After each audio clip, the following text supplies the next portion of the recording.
Hello बच्चों, I welcome you all in my YouTube channel Socionomics, a complete guide for social science. So students, this is the part second of the lecture series on chapter number first of geography for class 9, and the name of this lesson is India size and location. So students, I will explain various concepts and important facts about India in this video. So before explaining the concepts and facts about India, I want to first look at the inspirational quote for today.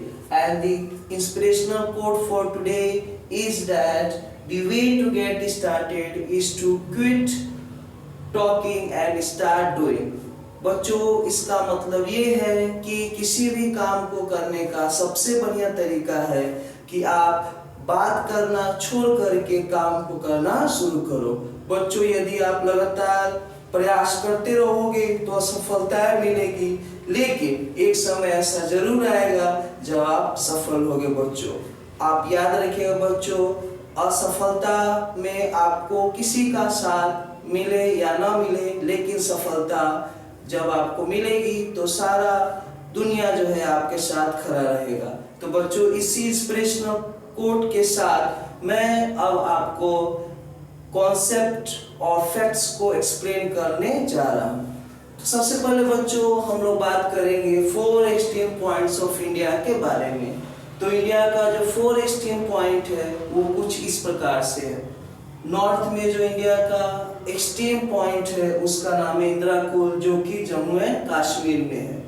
South में बच्चों जो India का extreme point है उसका नाम है Indira point, जो कि अंडमान एंड निकोबार आइलैंड में है। ईस्ट में जो इंडिया का एक्सट्रीम पॉइंट है उसका नाम है बच्चों किबूती, जो कि अरुणाचल प्रदेश में है। और वेस्ट में जो इंडिया का एक्सट्रीम पॉइंट है उसका नाम है गुहर मोती, जो कि गुजरात में है। बच्चों, आपको पता है कि इंडिया का जो कोस्टल बाउंड्री है उसका टोटल लेंथ कितना है? चलिए बच्चों, अभी मैं आपको बताता हूँ। तो इंडिया का जो टोटल कोस्टल बाउंड्री का लेंथ है वो है 7516.6 किलोमीटर। और इंडिया का लॉन्ग कोस्टल बाउंड्री होने कारण इंडिया को बहुत सारे एडवांटेज है। तो उसको जानने से पहले हम लोग ये देखते हैं कि आखिर इंडिया में कितने कोस्टल स्टेट्स हैं। तो बच्चों, मैं आपको बताना चाहता हूँ कि इंडिया में टोटल 9 कोस्टल स्टेट्स हैं। और जो कोस्टल स्टेट्स है इंडिया में उसके नाम है गुजरात, महाराष्ट्र, गोवा, कर्नाटका, केरला, तमिलनाडु, आंध्र प्रदेश, उड़ीसा और वेस्ट बंगाल। बच्चों, जो लार्जेस्ट कोस्टल स्टेट है इंडिया का वो है गुजरात। और वैसे ही बच्चों, जो इंडिया का स्मॉलेस्ट स्टेट है उसका नाम है गोवा। चलिए बच्चों, अब हम लोग बात करते हैं advantage of having a coastal boundary of such a huge length for India. तो आप देखिए बच्चों कि कोस्टल बाउंड्रीज पे इंडिया ने बहुत सारे सी पोर्ट्स बना रखे हैं, और ये सी पोर्ट्स की मदद से इंडिया जो है वो आसानी से इंटरनेशनल ट्रेड में पार्टिसिपेट करता है, जिससे इंडिया का इकोनॉमिक ग्रोथ एंड डेवलपमेंट होता है। फिर आप देखिए बच्चों, कोस्टल बाउंड्री जो है सी और ओशन के किनारे इस्टेब्लिश्ड है। और ये कोस्टल बाउंड्रीज जो एरिया होते हैं इनमें बहुत ही ज़्यादा पोटेंशियल होता है विंड एनर्जी और टाइडल एनर्जी को प्रोड्यूस करने के लिए, और इससे इंडिया का जो रिन्यूएबल सोर्स ऑफ एनर्जी है उसका प्रोडक्शन हो पाता है। फिर साथ में बच्चों आप देखिएगा कि कोस्टल बाउंड्रीज लॉन्ग होने कारण इंडिया में बहुत सारे लोग जो है वो फिशिंग एक्टिविटीज में इन्वॉल्व है अपने लाइवलीहुड को अर्न करने के लिए। ये सारे एडवांटेजेस हैं जो कि इंडिया के पास है, क्योंकि इंडिया को नेचर ने ब्लेस किया है सच अ लॉन्ग कोस्टल बाउंड्रीज से। चलिए बच्चों, अब हम लोग बात करते हैं इंडियन स्टैंडर्ड टाइम के बारे में। तो बच्चों, आप ध्यान दीजिएगा कि इंडियन स्टैंडर्ड टाइम क्या है। तो सबसे पहले आपको मैं जानकारी देना चाहता हूँ बच्चों कि इंडियन स्टैंडर्ड टाइम जो है वो है 82.5 डिग्री ईस्ट लॉन्गिट्यूड, जो कि इंडिया के लगभग बीचों बीच होकर के गुजरता है। चलिए बच्चों, यहाँ पे आप ध्यान दीजिए कि Indian standard time 82.5 degree east को क्यों जो है वो माना गया।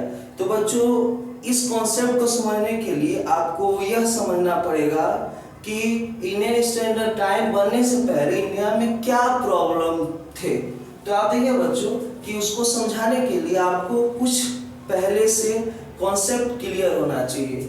चलिए, तो यहाँ पे देखिए बच्चों, जो इंडिया का ईस्टर्न मोस्ट लॉन्गिट्यूड है वो है 97 डिग्री 25 मिनट ईस्ट। यहाँ पे लगभग आपका जो ईस्टर्न मोस्ट लॉन्गिट्यूड है इंडिया का जो है 97 डिग्री 25 मिनट ईस्ट, और जो इंडिया का वेस्टर्न मोस्ट लॉन्गिट्यूड है वो है 68 डिग्री 7 मिनट ईस्ट, जो कि लगभग यहाँ पे है। चलिए बच्चों, अब 97 डिग्री 25 मिनट ईस्ट और 68 डिग्री 7 मिनट ईस्ट के बीच में लगभग 30 डिग्री का अंतर है।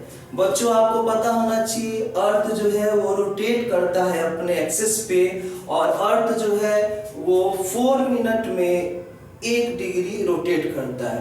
तो उस हिसाब से आप देखिए बच्चों, क्योंकि यहाँ पे 30 डिग्री का अंतर है ईस्टर्न मोस्ट लॉन्गिट्यूड और वेस्टर्न मोस्ट लॉन्गिट्यूड इंडिया का, इसी वजह से जो लोकल टाइम अरुणाचल प्रदेश और जो लोकल टाइम गुजरात का था उसके बीच में लगभग 2 घंटे का अंतर आता था।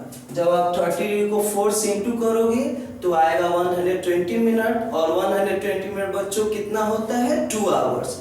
So there was a gap of the 2 hours between the local time of Arunachal Pradesh and Gujarat, and due to the gap of the 2 hours in the local time of Gujarat and the Arunachal Pradesh, the huge difficulties used to cause for the transportation, for the administration and for daily life of the human beings. So in order to remove the gap of the 2 hours between the local time of Arunachal Pradesh and Gujarat, and to have a same time for all the places in India, the government of India decided to adopt the longitude 82.5 degree east as the Indian Standard Time, which passes almost through the middle of India.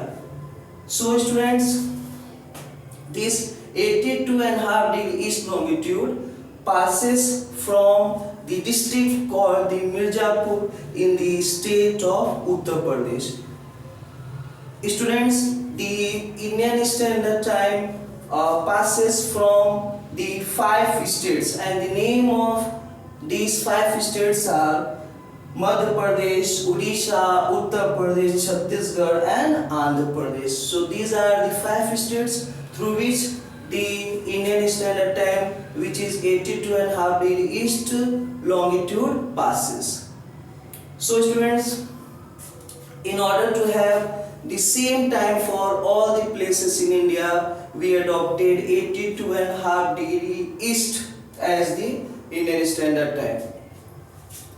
Students, आपको पता होना चाहिए कि जो हमारा Indian standard time है वो international standard time से 5 आवर 30 मिनट ज़्यादा है।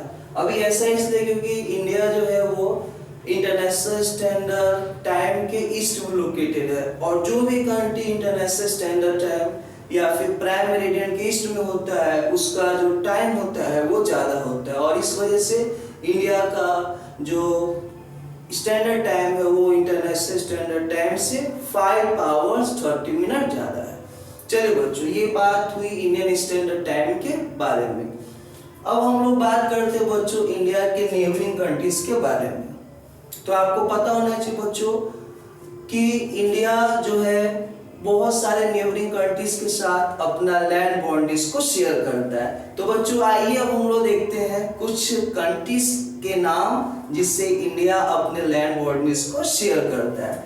चलिए बच्चों, तो नॉर्थ वेस्ट में आप देखिएगा इंडिया अपना लैंड बाउंड्री शेयर करता है पाकिस्तान, अफगानिस्तान के साथ। नॉर्थ में इंडिया अपना लैंड बाउंड्री को शेयर करता है बच्चों चाइना, नेपाल और भूटान के साथ। और ईस्ट में बच्चों इंडिया अपना लैंड बाउंड्री को शेयर करता है म्यांमार और बांग्लादेश के साथ। तो ये जितने भी कंट्रीज का नाम मैंने लिया बच्चों अभी, ये सब ऐसे कंट्रीज हैं जो कि इंडिया के साथ लैंड बाउंड्रीज को शेयर करते हैं। इसके अलावा बच्चों मालदीव्स और श्रीलंका दो ऐसे नेबरिंग कंट्रीज हैं इंडिया के जिसके साथ इंडिया लैंड बाउंड्री तो नहीं बल्कि वाटर बाउंड्रीज को शेयर करते हैं। चलिए बच्चों, अब हम लोग का समय आ गया डू यू नो सेक्शन का। तो आज का जो डू यू नो सेक्शन है उसमें आपको मैं एक इंटरेस्टिंग फैक्ट के बारे में बताने जा रहा हूँ। तो आप ध्यान दीजिएगा बच्चों डू यू नो सेक्शन के ऊपर। तो आज मैं आपको बताऊंगा बच्चों लैंडलॉक्ड स्टेट्स इंडिया के कौन कौन से हैं। तो बच्चों आपको पता होना चाहिए लैंडलॉक्ड स्टेट्स उस स्टेट्स को कहते हैं जो कि चारों तरफ से लैंड एरिया से घिरा हुआ है।